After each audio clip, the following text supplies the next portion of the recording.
The rain began just after midnight on October 17, 1998. It came down in sheets across the quiet backroads of Willowfield County, Oregon, turning the asphalt into slick ribbons of black glass that reflected the occasional streetlight. By morning, the storm would pass, leaving behind only puddles and the faint smell of wet pine. But that night, as the clock ticked past 12:30, the rain was relentless, pounding against windshields and drowning out the sound of tires on pavement. Somewhere along Route 47, between the small town of Pinehaven and the even smaller settlement of Crestwood, a silver Honda Accord moved through the darkness. Inside, newlyweds Michael and Vanessa Harding were laughing. They had just left their wedding reception at the Riverside Lodge, a rustic venue nestled along the banks of the Nehalem River. The celebration had gone late into the night, filled with dancing champagne toasts and the kind of joy that makes people forget about everything else. Michael, 28 years old, with an easy smile and a tendency to crack jokes at the worst possible moments, had removed his bow tie hours ago. It hung from the rearview mirror now, swaying with each turn of the road. Vanessa, 26, still wore her simple white dress, though she had kicked off her heels and tucked her bare feet beneath her on the passenger seat. Her veil sat crumpled in the back seat, forgotten. They were headed to a cabin in the mountains, a honeymoon rental that Michael's older brother had arranged as a wedding gift. It was supposed to be a surprise, but Vanessa had guessed it days earlier when she overheard Michael on the phone discussing directions. She pretended not to know, because she loved watching him get excited about surprising her. That was the kind of couple they were. Thoughtful, playful, deeply, obviously in love. The last person to see them alive was a gas station attendant named Roger Finch. He remembered them because they came in laughing, soaked from the short sprint between their car and the door. Michael bought a pack of gum and a bag of chips. They used the restroom. Roger later told investigators that they seemed happy, carefree even. He watched them leave, saw the Honda pull back onto Route 47 heading north, and then returned to his magazine.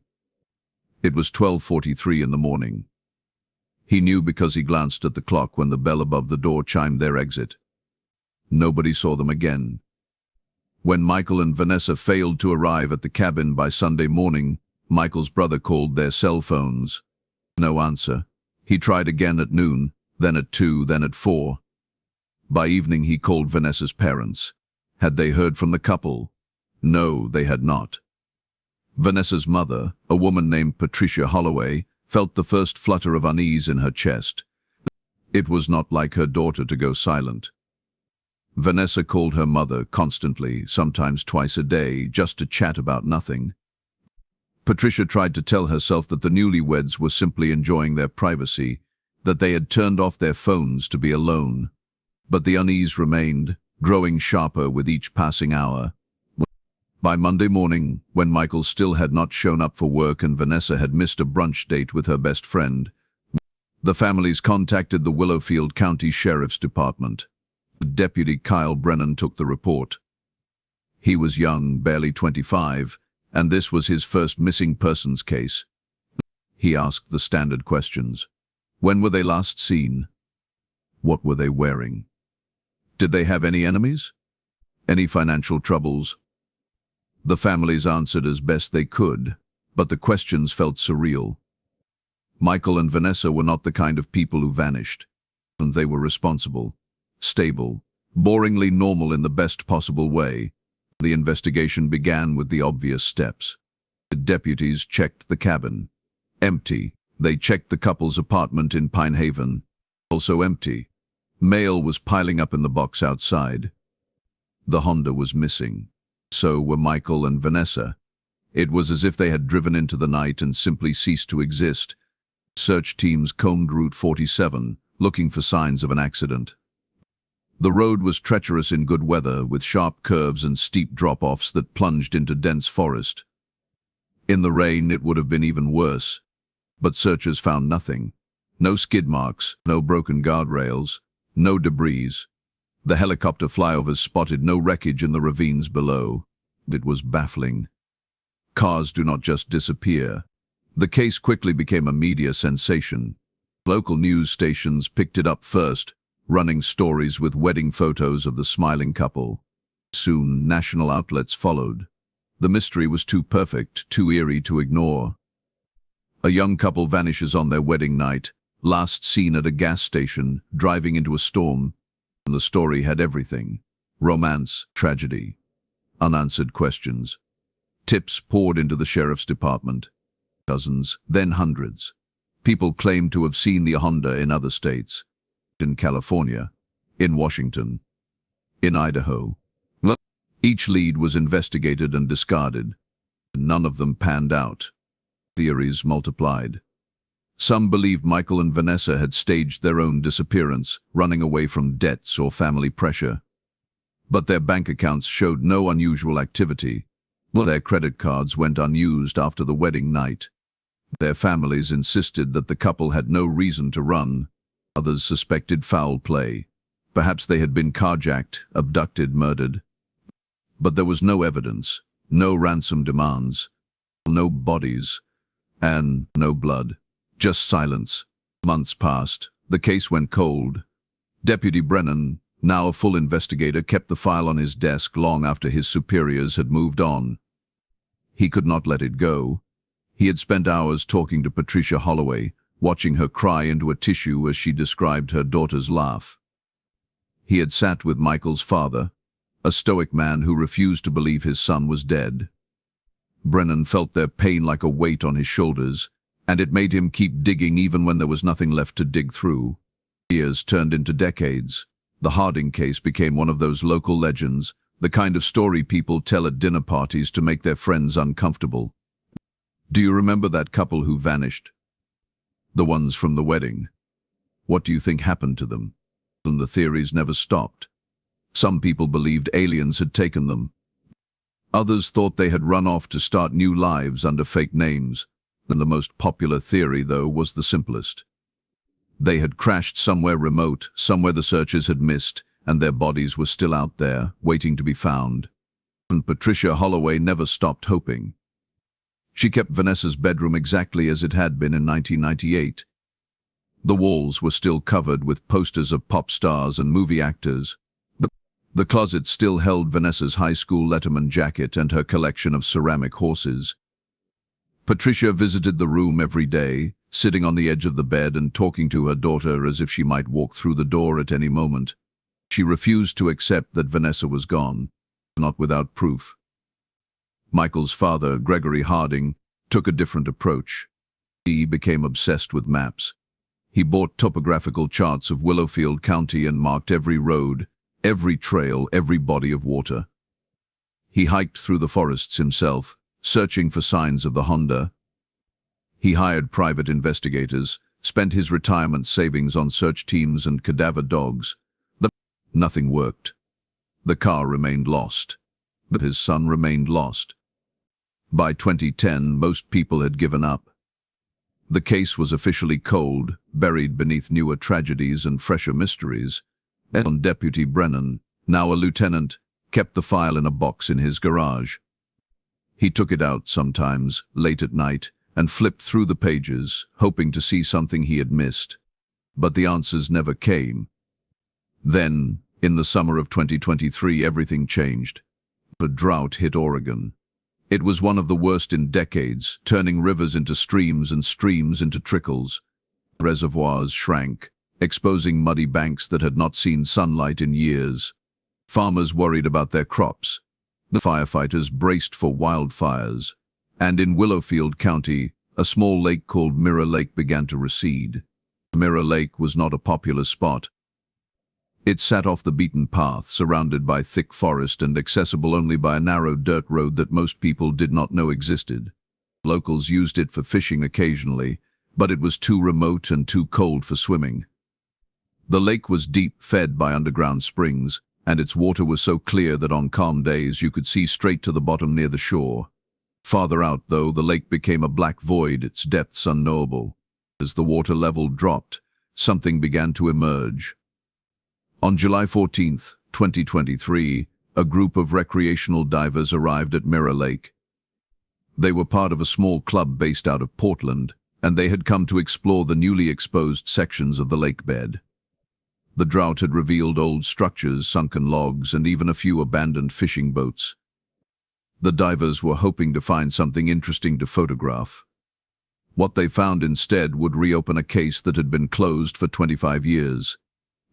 At approximately 2:30 in the afternoon, a diver named Joel McKinnon was exploring the southern edge of the lake when his flashlight beam caught something metallic. At first he thought it was a discarded appliance, maybe an old washing machine or a refrigerator dumped by someone too lazy to haul it to a landfill. But as he swam closer, he realized it was a car. It was sitting upright on the lake bed, its tires still inflated, its windows intact. The body of the vehicle was coated in algae and sediment, making it difficult to identify, but Joel could see enough to know it was a sedan. A silver sedan. He circled it slowly, his pulse quickening. There was something deeply unsettling about the car, the way it sat there in the darkness, untouched and forgotten. When he reached the driver's side window, he shone his light inside. What he saw made him freeze.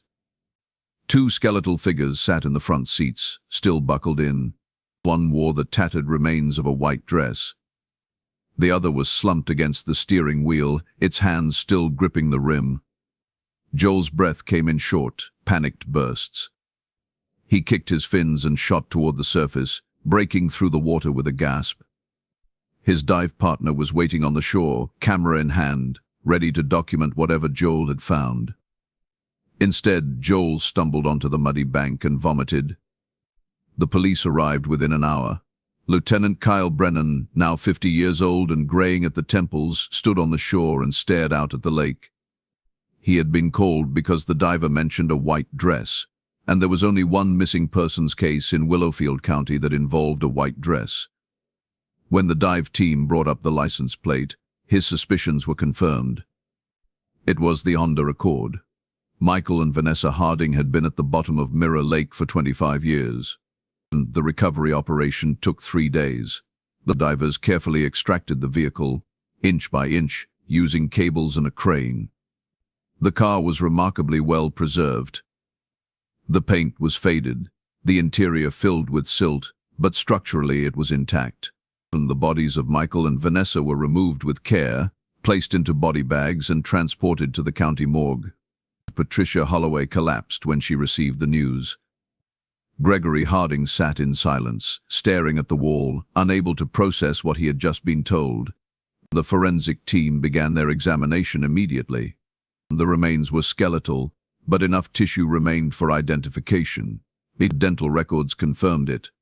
Michael and Vanessa Harding, missing since October 17, 1998, had been found. But the discovery raised more questions than it answered. How had the car ended up in Mirror Lake? The lake was miles off Route 47, accessible only by a single dirt road that branched off the main highway. The road was unmarked, easy to miss even in daylight. In the rain at night, it would have been nearly invisible. Had the couple taken a wrong turn? Had they been fleeing from something? Or had someone forced them off the road? The forensic team found no obvious signs of foul play. The skeletons showed no trauma, no bullet holes, no broken bones. The car itself was undamaged, but the doors were closed. The windows were rolled up. It looked, for all the world, like the couple had simply driven into the lake and drowned. But that explanation did not sit right with Lieutenant Brennan. He had spent decades on this case, and he knew Michael and Vanessa were not careless drivers. They were cautious, responsible people. Even in a storm, even on an unfamiliar road, they would not have driven straight into a lake. Something else had happened, something that forced them into the water. The investigation was reopened. Evidence technicians combed through the Honda, looking for clues. They found Vanessa's purse in the back seat, her wallet still inside. They found Michael's cell phone wedged under the driver's seat, its battery long dead. They found wedding gifts in the trunk, wrapped in shiny paper now bleached by the water. But they found no note, no explanation, nothing that told them why the couple had driven to Mirror Lake. Then, one of the technicians noticed something strange. The car's GPS system, an aftermarket unit that Michael had installed himself, was still attached to the dashboard. It was waterlogged and corroded, but the technician carefully removed it and sent it to a lab for analysis. If the device still held any data, it might reveal the couple's route on the night they disappeared. Weeks passed. The lab worked slowly, painstakingly extracting fragments of data from the damaged unit. When the results finally came back, they sent a chill through the investigation team. The GPS had been programmed with a destination, not the cabin in the mountains where Michael and Vanessa were supposed to be heading. It was a different location entirely, with a set of coordinates that pointed directly to Mirror Lake. Someone had redirected them, and whoever it was, they had been waiting. The discovery of the programmed coordinates changed everything. What had seemed like a tragic accident suddenly looked like something far more sinister. Lieutenant Kyle Brennan stood in the evidence room, staring at the printout from the GPS lab, feeling the same cold knot in his stomach that he had felt 25 years earlier when Michael and Vanessa first went missing. Someone had lured them to Mirror Lake. Someone had sent them into the darkness, knowing exactly where they would end up. But who and why? The investigation kicked into high gear. Brennan assembled a new task force, pulling in forensic specialists, digital analysts, and cold case experts from across the state. The Honda became the center of their attention. Every inch of it was photographed, swabbed, dusted for prints. The technicians found dozens of fingerprints inside the vehicle, but most belonged to Michael and Vanessa themselves. There were a few unidentified prints on the exterior, but those could have come from anyone over the years before the disappearance. Gas station attendants, parking lot strangers, wedding guests who had admired the car at the reception. The GPS unit proved more valuable. The lab managed to extract not just the destination coordinates, but also a timestamp. The location had been entered into the system at 11:58 p.m. on October 17, 1998, just minutes before Michael and Vanessa left the Riverside Lodge. That timing was crucial. It meant the coordinates had been programmed either at the wedding venue itself or somewhere very close to it. Brennan pulled the original guest list from the wedding. 214 names. Friends, family, co-workers, distant relatives. The task force began the painstaking process of tracking down everyone who had attended, conducting interviews, checking alibis. Most of the guests were easy to locate. They had stayed in the area, gotten older, built lives. They remembered the wedding fondly, remembered the happiness that had radiated from Michael and Vanessa. None of them had any reason to hurt the couple, but 3 names on the list stood out.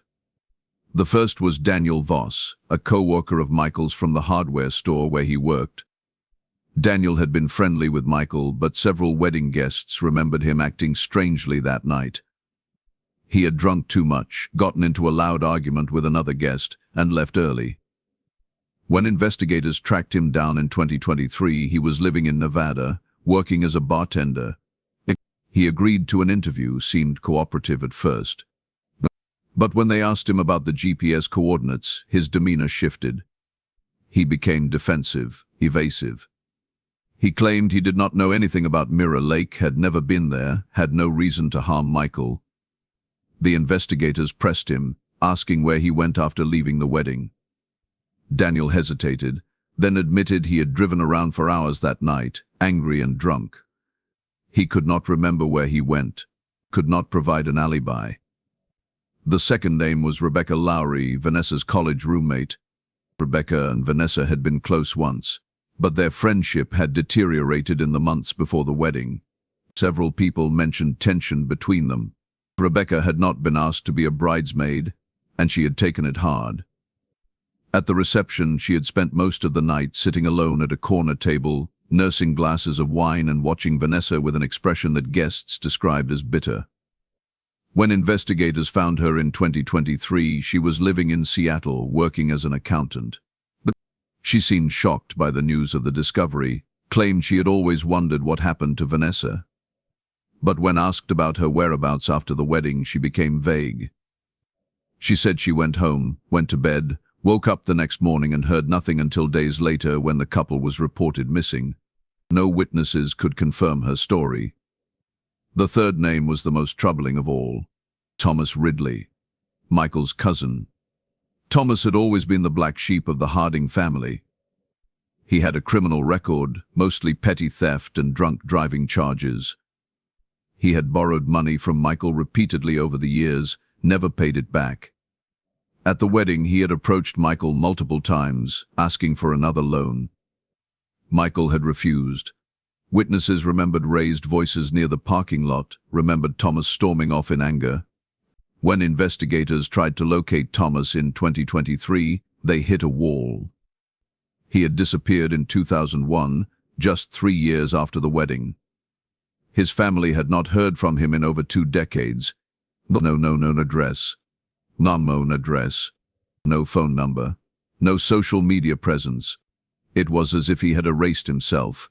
The task force focused their efforts on these 3 individuals. They subpoenaed phone records from 1998, but most carriers no longer had data going back that far. They checked financial records, looking for suspicious transactions around the time of the disappearance. Daniel Voss had withdrawn $300 in cash on October 16th, the day before the wedding. Rebecca Lowry had purchased a one-way bus ticket to Portland on October 18th, the day after the couple vanished, though she claimed it was for a job interview. Thomas Ridley's trail went cold entirely after 2001. Meanwhile, forensic teams returned to Mirror Lake. If the coordinates had been programmed deliberately, then someone had known about this location in advance. The lake was remote, surrounded by private property that belonged to a timber company. Public access was limited. The dirt road leading to it was not marked on most maps. How would someone know about it unless they had been there before? The divers went back into the water, searching for additional evidence. They found tire tracks on the muddy lake bed, leading from the shore to where the Honda had come to rest. The tracks suggested the car had driven straight into the water without braking, as if the driver had not realized the lake was there until it was too late. But that raised another question. If Michael had been following GPS directions, would he not have noticed that the road ended at the water? Would he not have stopped? And, unless he could not stop, the forensic team examined the Honda's brake system. After 25 years underwater, much of the mechanical components were corroded, but one technician noticed something odd. The brake line showed signs of damage, a clean cut that did not match the typical wear and tear from rust or time. It was difficult to say for certain, given the condition of the vehicle, but it looked deliberate, as if someone had tampered with the brakes before the couple left the wedding. Brennan felt a chill run through him. If the brakes had been cut, then this was not just luring the couple to a remote location. This was premeditated murder. Someone had planned this meticulously, ensuring that when Michael and Vanessa reached Mirror Lake, they would have no way to stop. The media caught wind of the new developments. News vans returned to Willowfield County. Reporters camped outside the sheriff's department, demanding updates. The story exploded on social media, with true crime enthusiasts analyzing every detail, proposing theories, arguing over suspects. But Daniel Voss, Rebecca Lowry, and Thomas Ridley became household names, their faces plastered across news websites and YouTube videos. Armchair detectives dug into their backgrounds, uncovered old photos, tracked down anyone who had ever known them. Daniel Voss cracked first. Under the pressure of constant media attention and repeated questioning from investigators, he admitted that he had lied about his whereabouts on the night of the wedding. He had not driven around aimlessly. He had followed Michael and Vanessa. He confessed that he had been obsessed with Vanessa, had harbored feelings for her that she did not return. When she married Michael, it had driven him into a rage.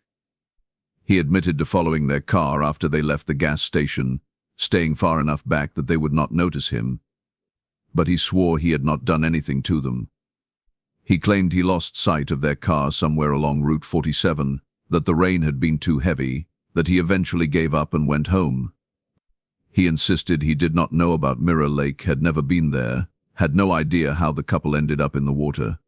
Investigators did not believe him. They obtained a warrant to search his property in Nevada. What they found was damning. In a storage unit rented under a fake name, they discovered boxes of items related to Vanessa, photos of her from high school and college, articles about the disappearance, a wedding invitation with Vanessa's face circled in red ink. It was the collection of someone deeply disturbed, someone who had never let go.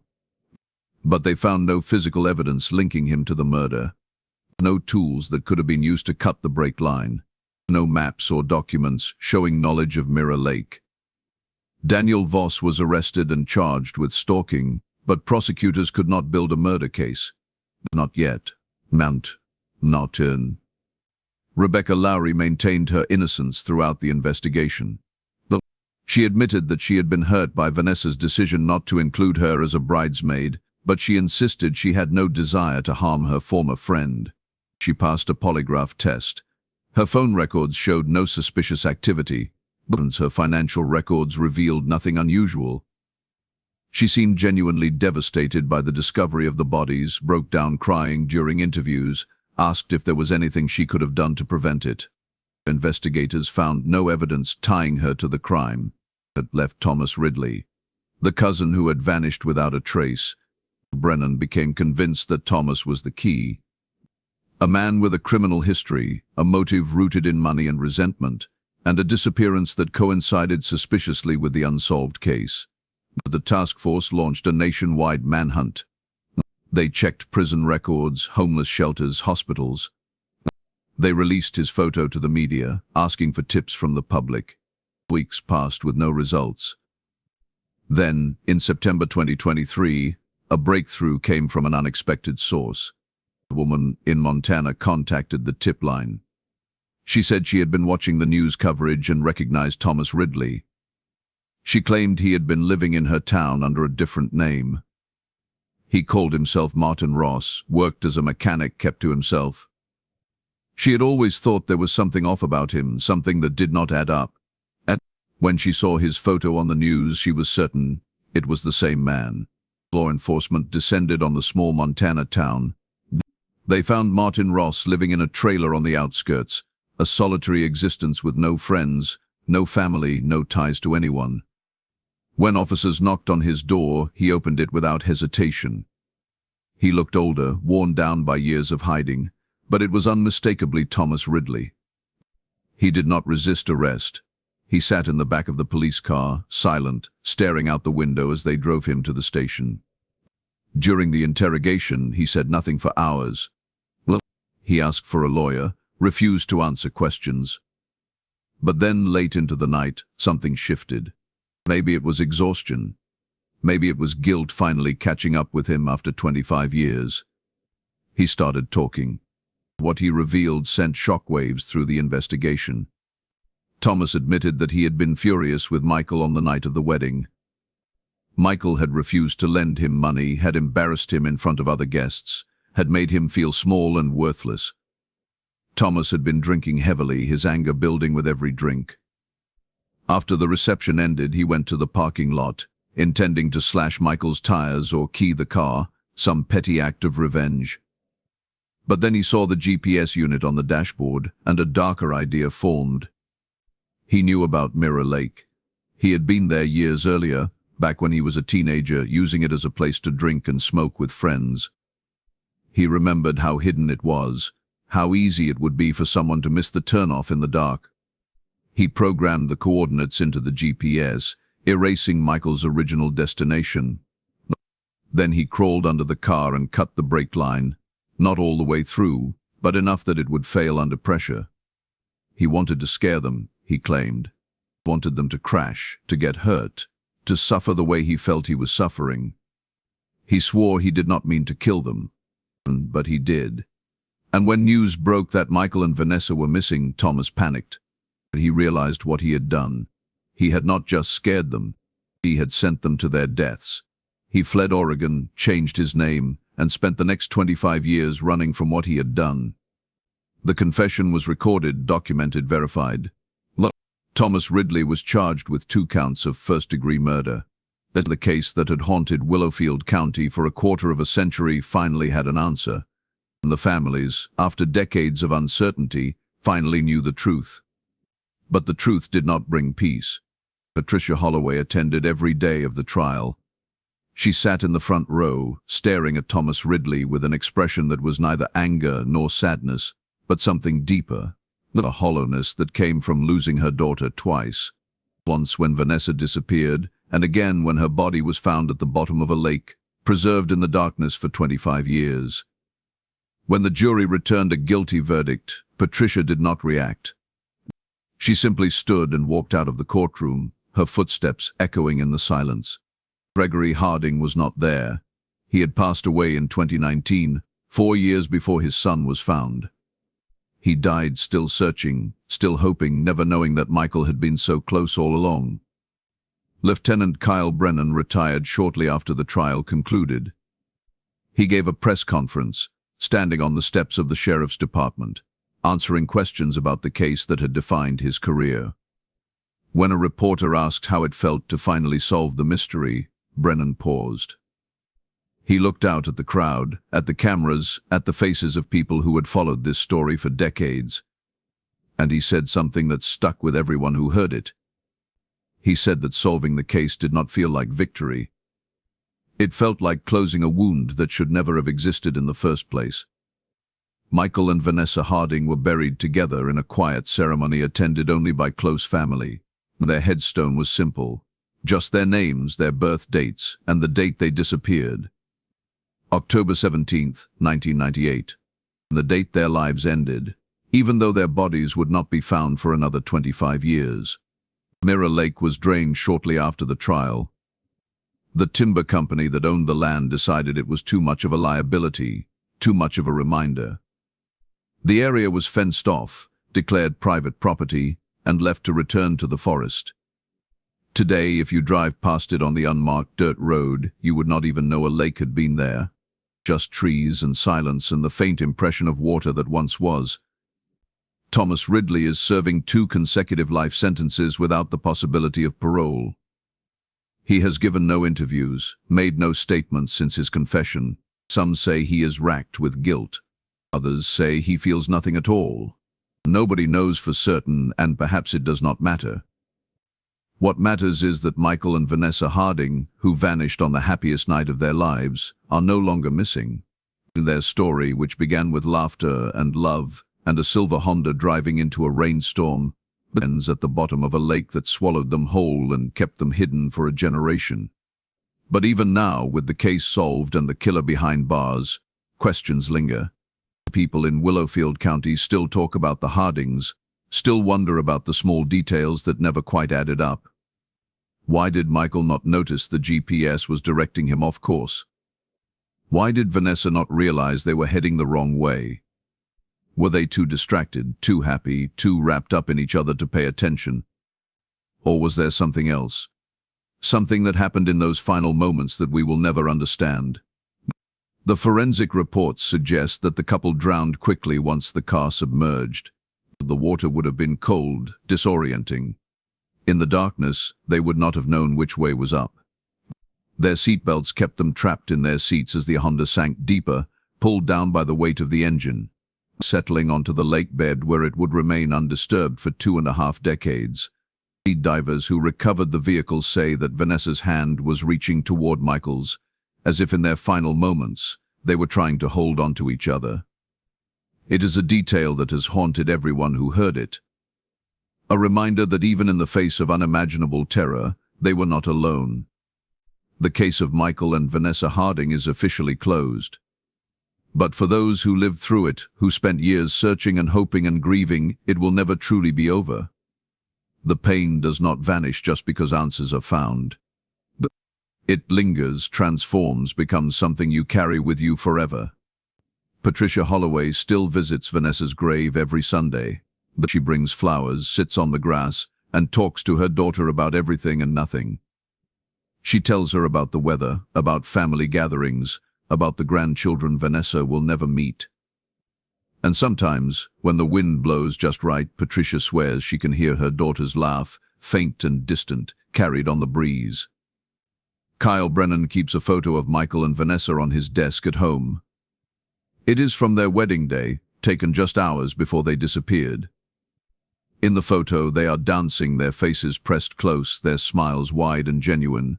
Brennan looks at it sometimes, late at night, and wonders if they knew. If somewhere in the back of their minds they sensed that something was wrong, or if they truly believed, right up until the end, that they had their whole lives ahead of them. The tragedy of the Harding case is not just that two people died. It is that they died on the threshold of their future. They had plans, a honeymoon cabin, a life to build together, children they wanted to have, dreams they wanted to chase. All of it was stolen in a single night by a man who let anger and resentment consume him. And that is the real horror. Not the lake, not the decades of mystery, but the senselessness of it all.